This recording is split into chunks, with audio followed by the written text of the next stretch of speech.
अगर वही सूखी इडली खाकर आप बोर हो चुके हो और आपके घर में कल की बची हुई इडली खाने का मन नहीं कर रहा, तो आज मैं लाया हूँ इडली की एकदम नई और बेहतरीन रेसिपी, जिसे खा के आपका दिल खुश हो जाएगा। और बच्चों के लिए इससे बढ़िया नाश्ता हो नहीं सकता। तो ये बेहतरीन रेसिपी के लिए वीडियो को आखिर तक जरूर देखिएगा। तो बिना किसी देरी के चलिए जबरदस्त रेसिपी को बनाने की शुरुआत करते हैं। हेलो दोस्तों, मेरा नाम है जॉन और आप देख रहे हैं मेरा चैनल जॉन्स किचन। तो चलिए लेट्स कुक। तो इडली की ये डिलीशियस रेसिपी बनाने के लिए सबसे पहले हमें लेना है इस तरीके वाली कल की बची हुई बासी इडली, जो आपका खाने का बिल्कुल दिल नहीं करेगा। तो उसका इस्तेमाल हम करने वाले हैं।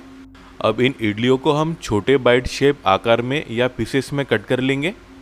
तो यहाँ पे आप इडलियों को कोई भी शेप में कट कर सकते हो। तो ये देखिए, हमने बाकी बचे हुए इडलियों को भी इसी साइज़ में और शेप में कट कर लिया है, देख सकते हो आप। तो इसी तरीके से हम छोटे साइज़ में या शेप में कट कर लेंगे। अब बढ़ते हैं अपने नेक्स्ट प्रोसेस की ओर। अब एक नॉर्मल सा पैन या कढ़ाई ले लेंगे हम, और उसमें मैं डाल रहा हूँ 2 बड़े चम्मच कुकिंग ऑयल। तो इसमें आप घी या बटर का भी इस्तेमाल कर सकते हो। और फिर तेल गर्म हो जाने के बाद इसमें हम डालने वाले हैं राई यानी मस्टर्ड सीड्स 1 चम्मच के करीब। और फिर राई तड़क जाने के बाद इसमें हम डालने वाले हैं ज़ीरा 3/4 चम्मच।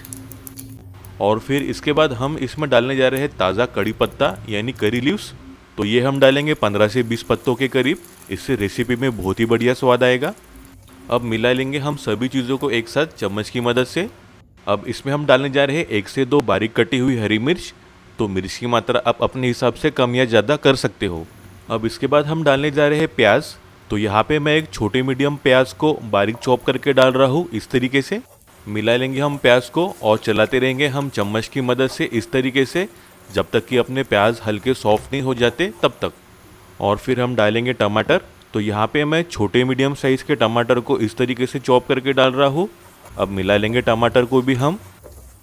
प्याज और टमाटर अपने अच्छे तरीके से पक जाने के बाद हमने जो इडलियों को कट करके रखा था वो मिला देंगे अब इसमें। अब मिला लेंगे हम सभी इडलियों को अच्छी तरीके से बाकियों के साथ में, और गैस की फ्लेम को हम स्लो मीडियम कर लेंगे और मिक्स कर लेंगे इडलियों को। इडलियाँ अच्छी तरीके से मिक्स हो जाने के बाद इसमें हम डालने जा रहे हैं हल्दी पाउडर 1/4 चम्मच। और उसके बाद फिर हम डालेंगे लाल मिर्च पाउडर आधा से 3/4 चम्मच। और फिर इसमें हम डालने जा रहे हैं सांभर मसाला पाउडर। इससे इडलियों में बहुत ही बढ़िया स्वाद आएगा। तो ये हम डालने जा रहे हैं आधा से 3/4 चम्मच के करीब। और फिर डालने जा रहे हैं हम नमक। तो नमक की मात्रा आप स्वाद के अनुसार डाल सकते हो, थोड़ा कम या ज़्यादा।